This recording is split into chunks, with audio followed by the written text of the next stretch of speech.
Salut, j'espère que vous allez bien. Je viens encore avec une autre story time.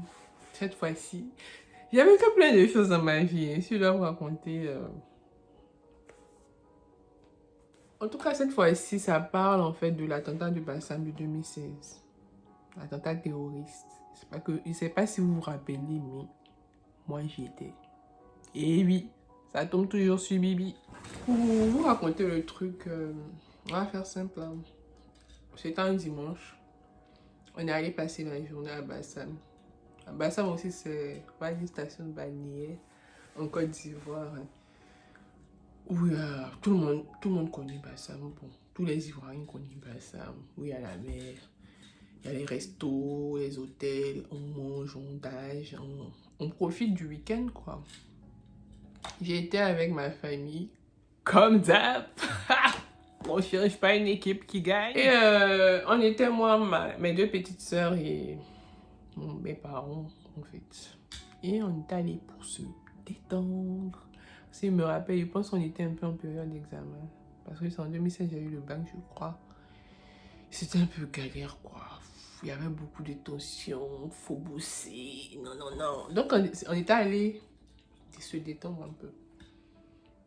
Je sais pas, on est allé, moi et mes soeurs, nous nous sommes changés pour aller à la plage.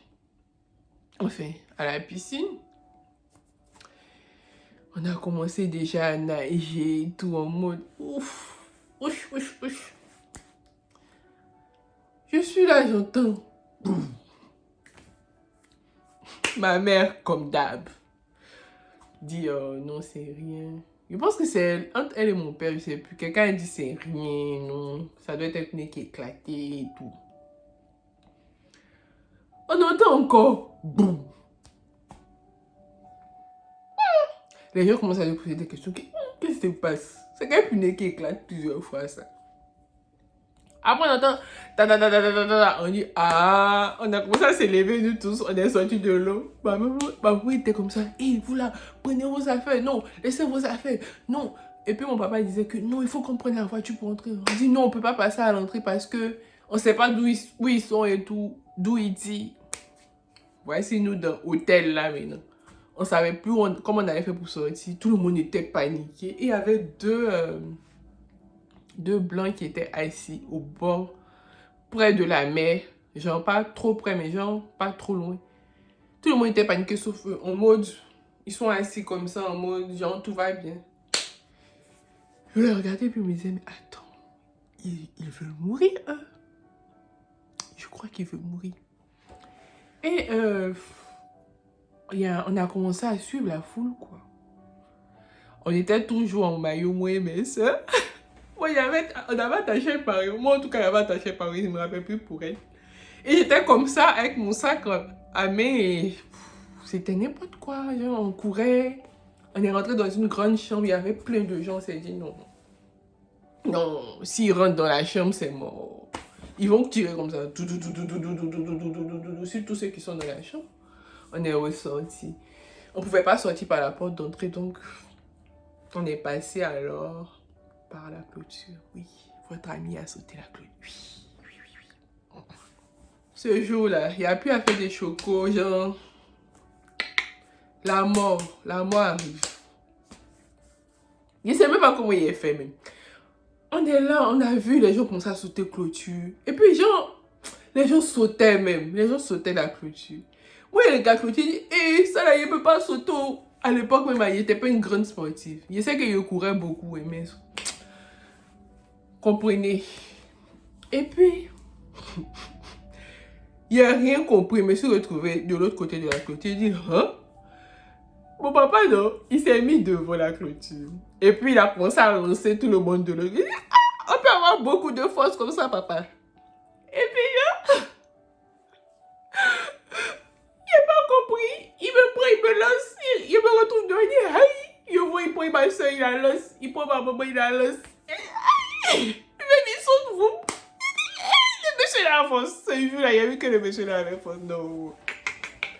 Avant, on pensait qu'il n'avait pas. Mais le monsieur là a avancé. Donc, on est là. On a fini de sauter la clôture. Maintenant, on ne sait plus quelle direction prendre pour retourner. Genre, pour aller dans un endroit safe, quoi. Et avant de sauter la clôture, j'ai oublié de dire, il y a un monsieur qui nous donnait des instructions. Un monsieur, on ne sait pas, il est venu d'où, il va où. C'est lui qui nous a dit d'abord de sauter la clôture, de sortir en sautant la clôture. Et quand on est sorti en sautant la clôture, il nous a dit de prendre telle direction au lieu de prendre une autre. Donc on a écouté, on a suivi. Et bizarrement, après, on l'a plus revu. Donc après, on s'est dit que peut-être c'était un ange parce que vraiment, on ne savait pas comment on allait sortir de là, en fait. Ou après, ceux qui ne croient pas aux anges, c'est pas grave. Il faut commencer à écouter l'histoire. Du coup, on a pris une direction. Tout le monde a pris la même direction. On courait tous, en fait. Ce jour-là même, je me suis dit la vie même. Toujours nous, on est dans les fausses histoires. Hein? Toujours nous. On a commencé à courir, il ne faut pas nous voir maillot, sans chaussures. On est comme ça dans Bassam, là. Et puis, tout à coup, il n'entend pas. Il tourne ma tête, tu vois une go. Ils ont tiré dans son pied. Il dit,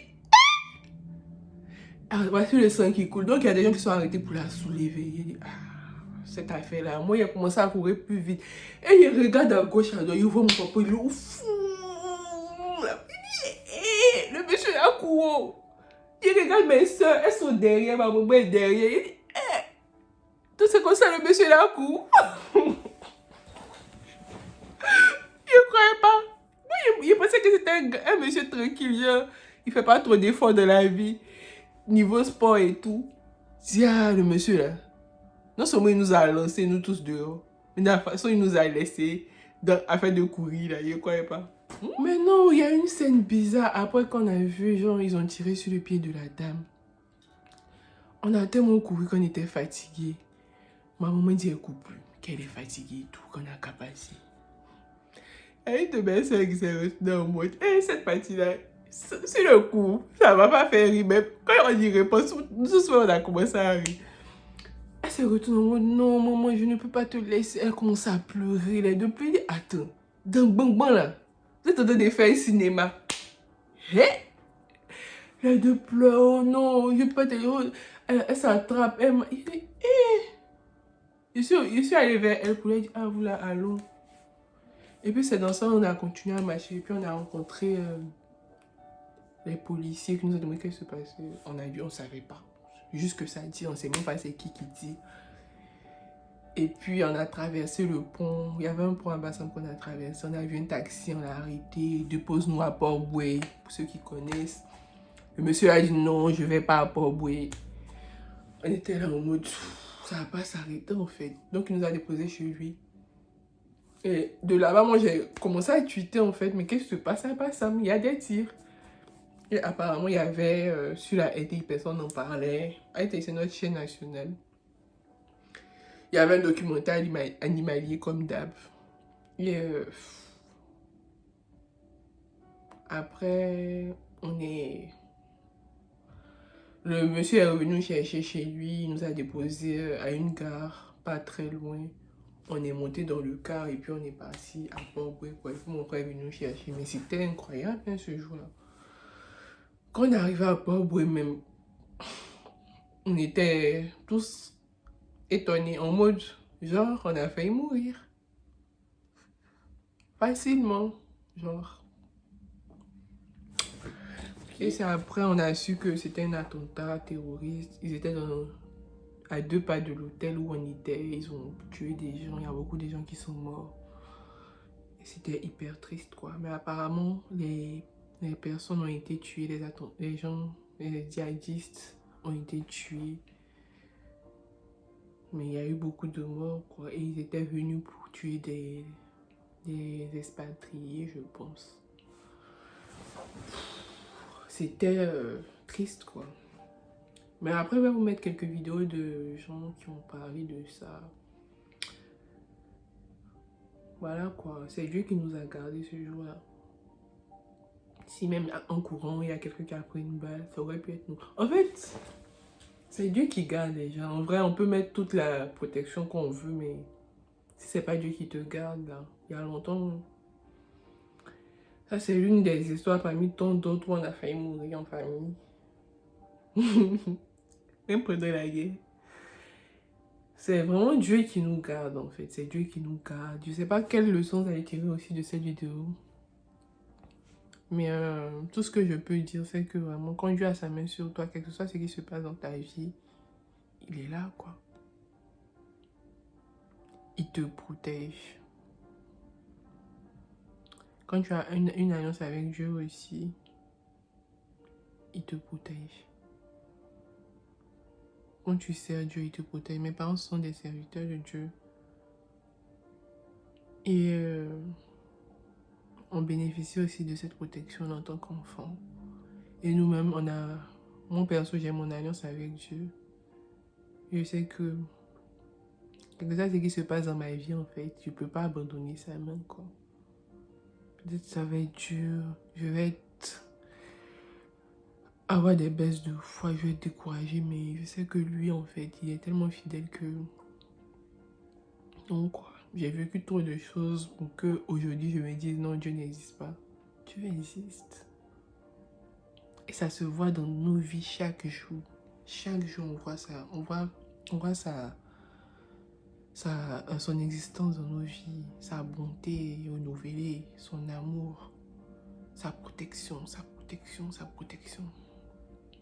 Voilà, en tout cas, je sais pas qu'est-ce que vous allez tirer de cette leçon-là, mais j'avais envie de raconter cette histoire parce que j'ai vécu plein de trucs, limite la mort. Mais Dieu a toujours été là, quoi. Et en vrai, c'est Dieu qui nous garde. On peut avoir les meilleurs gardes-corps, les meilleurs gardiens devant chez nous. On peut avoir tout et n'importe quoi. Mais tant que c'est pas Dieu qui te garde, même dans la Bible, c'est Dieu qui garde. Je pense que le verset, c'est si l'Éternel nous garde la vie, c'est lui qui la garde en vie. Donc voilà, franchement, remettez vos vies entre les mains de Dieu. Sincèrement. Oui, parce que si c'était pas Dieu à longtemps, il serait plus là. J'ai vécu trop de choses bizarres. Des trucs inimaginables. C'est vraiment Dieu qui nous garde. En tout cas, partagez la vidéo, abonnez-vous, c'est important pour agrandir la chaîne. Et puis que Dieu vous bénisse. Bye. Je travaille à la plage ici, au Parrain là. Voilà. Donc nous on est manager sur la plage là. Donc hier aux environs de 13h20 par là. On était là d'abord, on a entendu un premier coup de feu. Parce qu'on prend les clients ici et puis on les envoie sur la plage. Donc il partait mon client pour aller l'installer. En même temps il a entendu un premier coup de feu. Premier coup de feu, les gens en sont rentrés par là. C'est par là ils sont rentrés. Ils sont dirigés concordant. Il y a un jeu qui était arrêté dans le parc, ils l'ont tué sur le champ. Et ils sont arrêtés dans le... Ouais. Ils sont rentrés au Canaan Beach. Dès qu'ils sont rentrés au Canaan Beach, ils ont dit tout le monde couché. Tout le monde couché. En même temps, ils ont commencé à tirer. Il y a un dedans là, lui tirait. L'autre là dit non, laisse, allons devant. L'autre là, lui tirait.